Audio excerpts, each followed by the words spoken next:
Olá! O Meio Ambiente por Inteiro desta semana traz como tema a mineração. Esta é uma das atividades econômicas mais importantes do país. Só para se ter uma ideia, o Brasil tem hoje enormes reservas de minérios raros, como nióbio, bauxita e também ferro e estanho. Atualmente, a extração mineral representa de 3% a 5% do PIB, Produto Interno Bruto, do nosso país.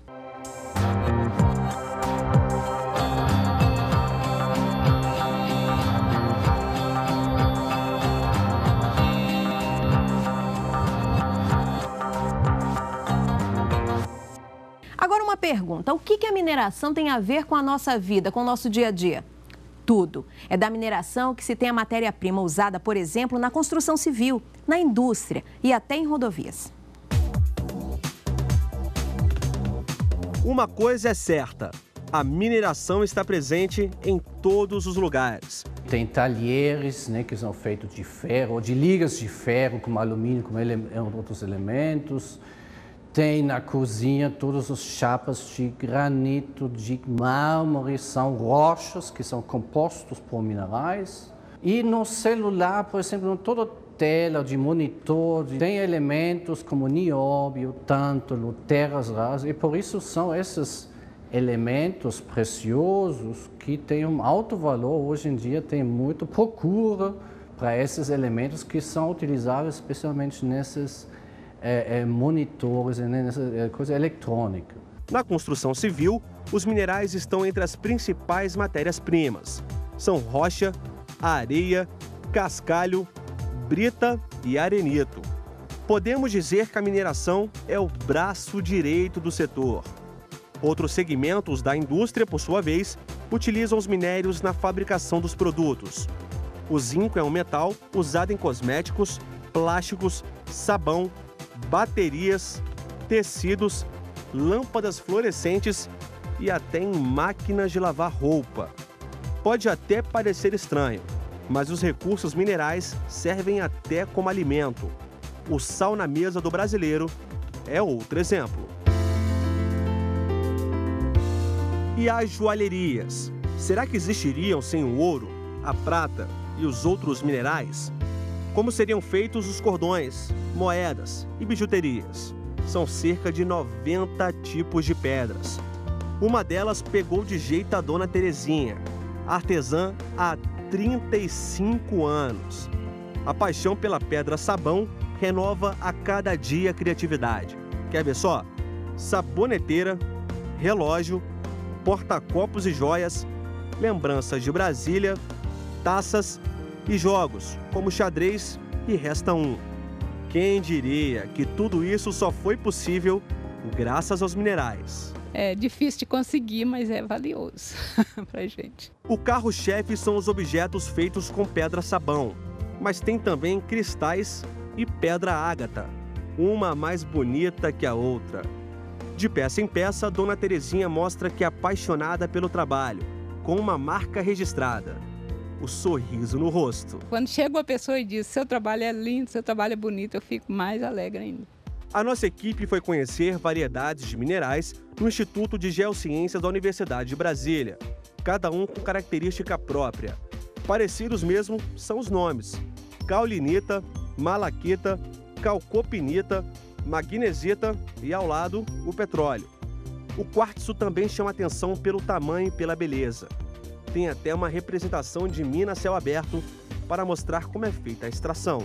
Os minerais que o Brasil tem bastante são minerais de ferro, ouro, diamantes, cobre, minerais de cobre, de zinco, de chumbo, de platina. Então, o Brasil tem quase todo tipo de elemento que é composto de um mineral que a gente usa no dia a dia.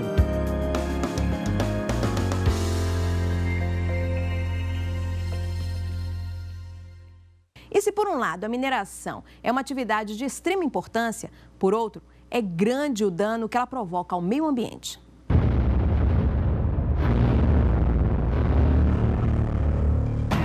O Brasil é um dos maiores produtores de recursos minerais. Na reportagem anterior, você viu como eles são utilizados em vários segmentos da indústria, como na construção civil e como fonte de energia. Mas tem uma questão na atividade de extrair os minerais que preocupa. A mineração feita de forma irresponsável destrói o solo, compromete a água e vai além. A gente tem uma ameaça que é muito pouco falada da mineração, que é a questão da ameaça a espécies raras, a ameaça à biodiversidade desses pontos. Porque a mineração, ela sempre, em grande maioria das vezes, ela é localizada em locais que você tem ecossistemas diferenciados, né? Porque a vegetação, os ecossistemas, eles são resultados do ambiente físico, né? E se eu tenho ali um depósito mineral, eu tenho alguma coisa diferente. E aquela coisa de diferente, ela vai se refletir numa biodiversidade diferenciada. O meio ambiente por inteiro mostra agora outra realidade. A exploração dos minerais traz uma série de problemas que afetam diretamente a natureza e a qualidade de vida da população. A atividade requer abertura de cratera. O relevo da região fica alterado. É inevitável. É preciso retirar a vegetação, o que pode acarretar em erosões. Tem ainda a poluição. As empresas utilizam produtos químicos que contaminam o solo. E quando chove, eles vão direto para os lençóis freáticos. A mineração exige um consumo enorme de água. O geólogo explica ainda que os minerais são finitos. Toda mineração, seja ela o petróleo, seja ela o carvão mineral, seja sei lá, areia, né, os próprios silícios, ele é um recurso finito. Então ele tem um ciclo de existência e pensando na questão da sustentabilidade, né, isso tem um impacto direto, porque a sustentabilidade é aquele tripé da questão econômica, da questão social e da questão ambiental, mas também permitindo que as futuras gerações usufruam também desse recurso. E no próximo bloco, uma conversa com 2 especialistas, eles que vão falar da situação da mineração no Brasil. Não saia daí, eu volto daqui a pouco. Meio Ambiente por Inteiro está de volta. O tema desta semana é mineração. A gente recebe no estúdio o especialista em políticas públicas da WWF Brasil, Alden Burchait, e também o advogado Cássio Ribeiro. Ele que é especialista em direito regulatório. Aos dois, muito obrigada por aceitar o convite. Obrigado. Então, começar esse debate falando um pouquinho da Constituição. A Constituição Federal, em um dos artigos, traz que os minerais são bens da União. Agora, como explorar isso? As empresas, é por meio de concessão, de autorização? Como é que funciona isso, doutor Cássio?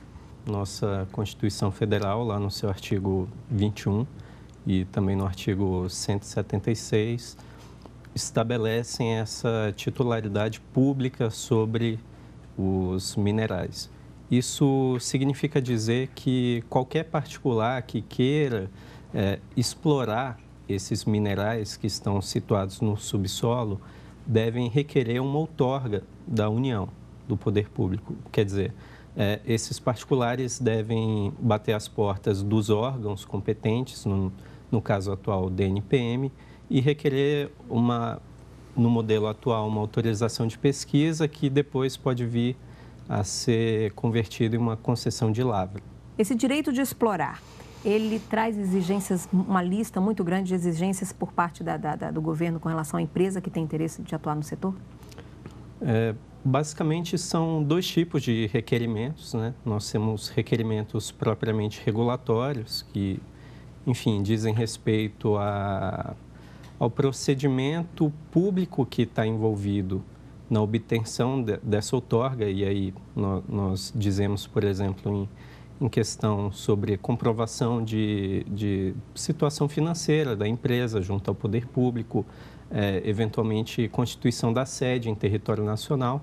E nós temos também algumas exigências que são ambientais, essas ficam muito mais a cargo dos órgãos especificamente ambientais, como o IBAMA, etc.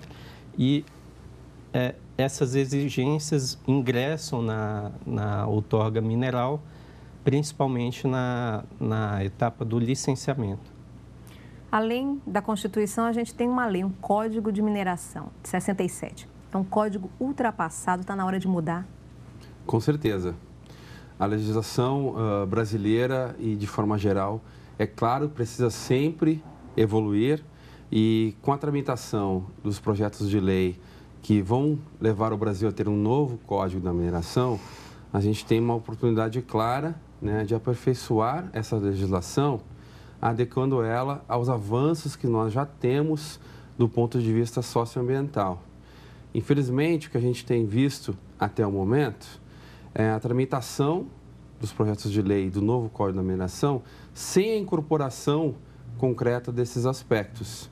Ou seja, a gente está tramitando no Congresso Nacional, por enquanto oferecendo ao país, à sociedade brasileira, uma legislação que não evolui tanto quanto deveria em questões sociais e ambientais. Ainda dá tempo, sim, da gente retomar alguns aspectos, desde que os parlamentares envolvidos na questão, né, com apoio do governo, ouvindo a sociedade civil e a academia, e o Brasil possa ter um arcabouço legal para a mineração adequado aos tempos modernos e que leve o Brasil, né, a garantir a manutenção dos seus estoques minerários, né, e a extração de forma mais sustentável. Que a mineração é uma atividade extremamente importante, não se tem dúvida, mas onde é que está o problema para se explorar tanto, com tanto pouco cuidado? Nós temos um comando no artigo 225, parágrafo 2º da Constituição. Nós temos uma série de legislações e resoluções, enfim, de regulamentações ambientais, algumas delas específicas para a atividade da mineração, outras delas mais gerais, mas também aplicáveis. E o que falta, efetivamente, muitas vezes é uma atuação muito mais coordenada do poder público para fazer cumprir essa determinação constitucional.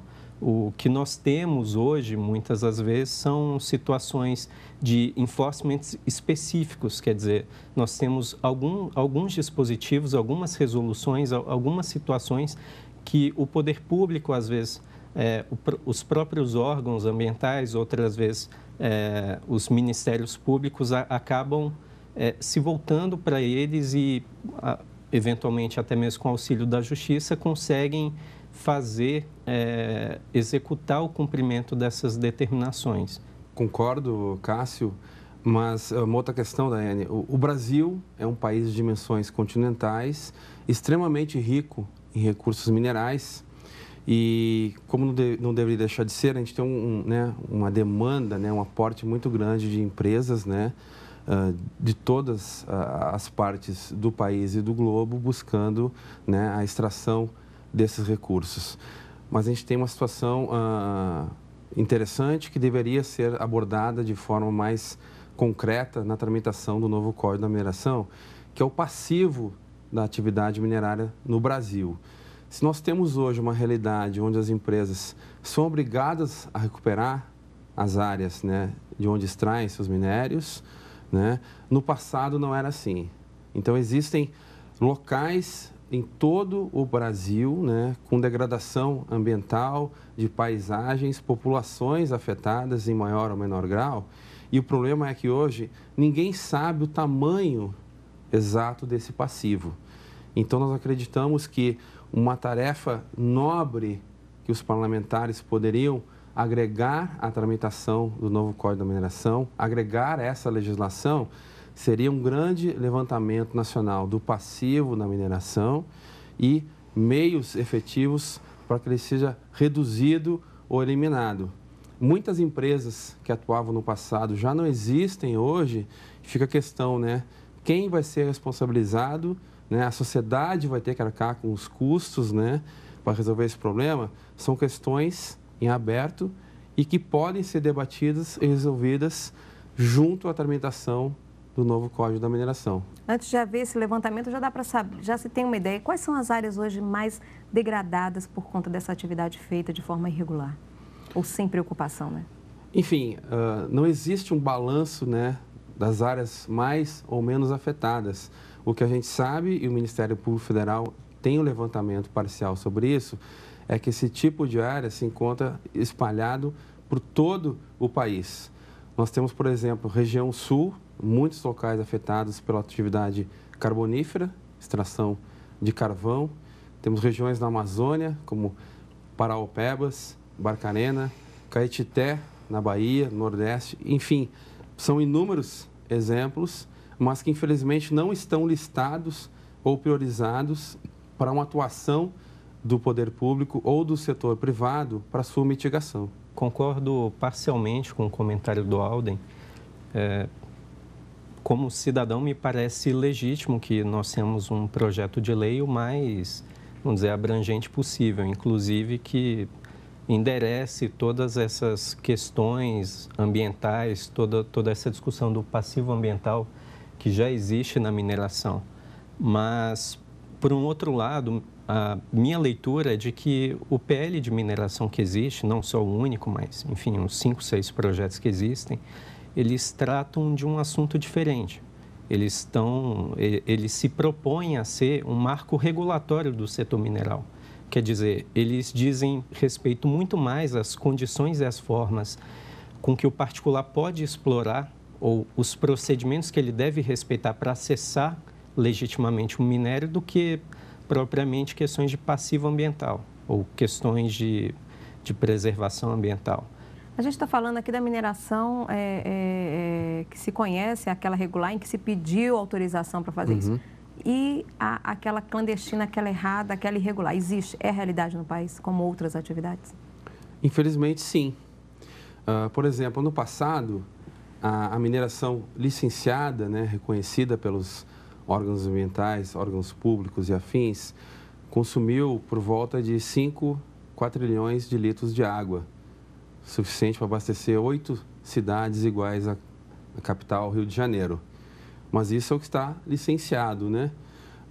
Certamente há, né, um consumo mais elevado, né, onde a capacidade de fiscalização, de acompanhamento do poder público não é tão intenso, tão efetivo, e existe no Brasil, sem nenhuma sombra de dúvida, aquela mineração de pequena escala, aquele garimpo, por exemplo, de ouro clandestino, que acontece de maneira frenética em muitas regiões da Amazônia brasileira, inclusive usando uma substância super perigosa, que é o mercúrio, que é usado para separar o ouro de outras substâncias, né?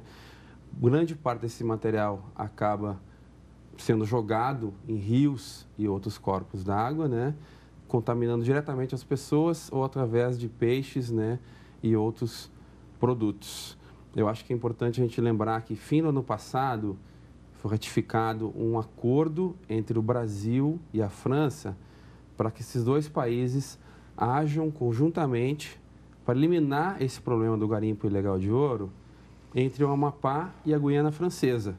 A gente espera e está apoiando e vai cobrar para que seja encaminhada uma solução pacífica, né, para trazer os cerca de 20 mil brasileiros que atuam com garimpo ilegal na Guiana atualmente.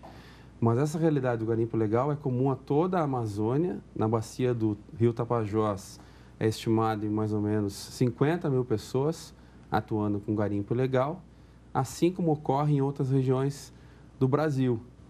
Apesar do modo tradicional de exploração ser extremamente danoso ao meio ambiente, já existem no Brasil e no mundo várias experiências que provam que é possível fazer mineração reduzindo os impactos ambientais e recuperando áreas degradadas.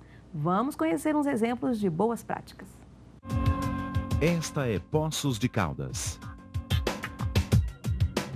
A cidade fica no Planalto de Poços de Caldas, sul do estado de Minas Gerais, na divisa com São Paulo. A transformação das rochas que chegaram à superfície é que propiciou este solo rico em minérios, principalmente em bauxita, este minério que parece terra e que é a principal matéria-prima para a produção do alumínio. Mas como se retira toda essa bauxita do solo? O trabalho inicia-se com as atividades de pesquisa e prospecção, que vão determinar com precisão os locais onde se encontram os corpos de minério. O método de lavra mais utilizado na região de Poços de Caldas adota o sistema de bancadas, podendo variar conforme a declividade do terreno. O solo orgânico superficial é removido e estocado para ser utilizado mais tarde na fase de reabilitação do terreno. Em volta dos corpos de minério é construído um sistema de drenagem de águas pluviais, constituído por calhas, condutores e tanques de decantação. Com isso, evita-se que os resíduos e sedimentos sejam levados pelas águas das chuvas, prevenindo a erosão do solo e o assoreamento dos corpos d'água.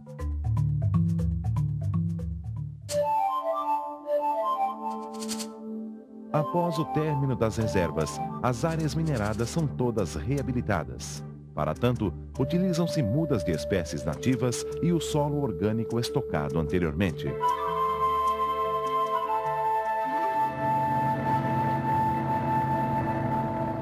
Ainda em Poços de Caldas, a bauxita é britada para reduzir o tamanho dos blocos maiores e facilitar a homogeneização.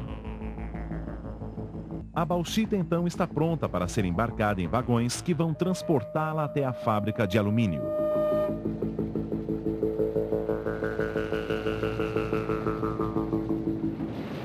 A bauxita chega e é descarregada neste equipamento, que é capaz de girar o vagão carregado. Daqui é transportada por esteiras, passa por vários processos químicos, vai sendo refinada até se transformar em um pó branco, a alumina.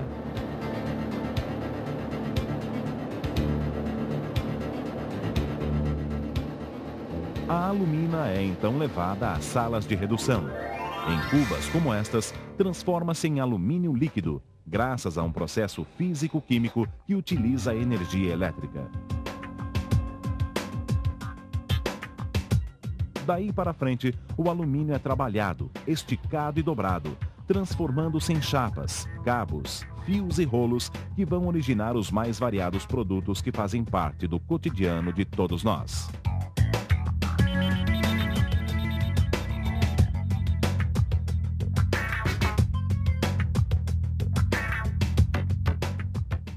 Ou seja, é possível extrair, manter a atividade extremamente lucrativa para o Brasil, de importância econômica, sem prejudicar o meio ambiente.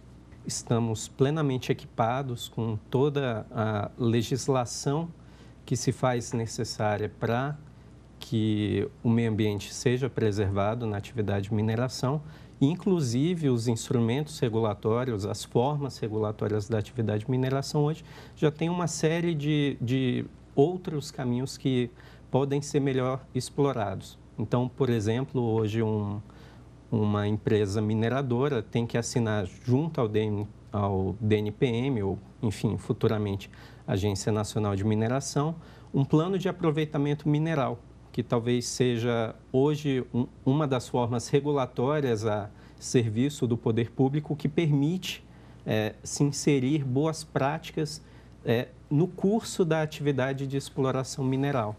Além disso, nós temos também nos PLs algumas outras formas que poderão vir a ser exploradas, como, por exemplo, a inserção no contrato de concessão de lavra da obrigação de que o futuro concessionário venha a ressarcir, a restituir todos os danos que ele causou ao meio ambiente. A gente não tem um zoneamento brasileiro por onde o mercado pode, seguir avançando com a exploração mineral. Isso seria muito útil para dar segurança jurídica, segurança para o mercado, onde nessa região é mais seguro explorar minérios de tal natureza, nessa é menos, porque não tem água ou tem populações tradicionais, por exemplo. Se você observar apenas para a Amazônia um mapa com unidades de conservação e terras indígenas, há uma enorme coincidência de pedidos de lavra de mineração sobre essas áreas. O que isso quer dizer na prática? Obviamente, essas áreas são ricas em minérios, existe um interesse do mercado em explorar minérios nessas regiões, mas infelizmente, como eu disse, não há um zoneamento, as informações não são cruzadas, então você tem no DNPM, o órgão hoje responsável pela autorização da mineração, essa coincidência de interesses que pode levar à insegurança jurídica ou, por exemplo, à descriação, à revogação de áreas protegidas Ok, doutor Cássio, doutor Alden, muito obrigado pela participação, pelas informações. Obrigado pelo convite, claro. Ok, o Meio Ambiente por Inteiro fica por aqui. Você quer rever algum programa? Então acessa o site www.tvjustiça.jus.br. Agora você também pode sugerir um tema para o programa. Basta mandar um e-mail, anote aí. Meio Ambiente por Inteiro, tudo junto, @stf.jus.br. Na próxima semana, você já sabe, a gente tem um novo encontro marcado. E claro, eu espero você. Tchau, tchau.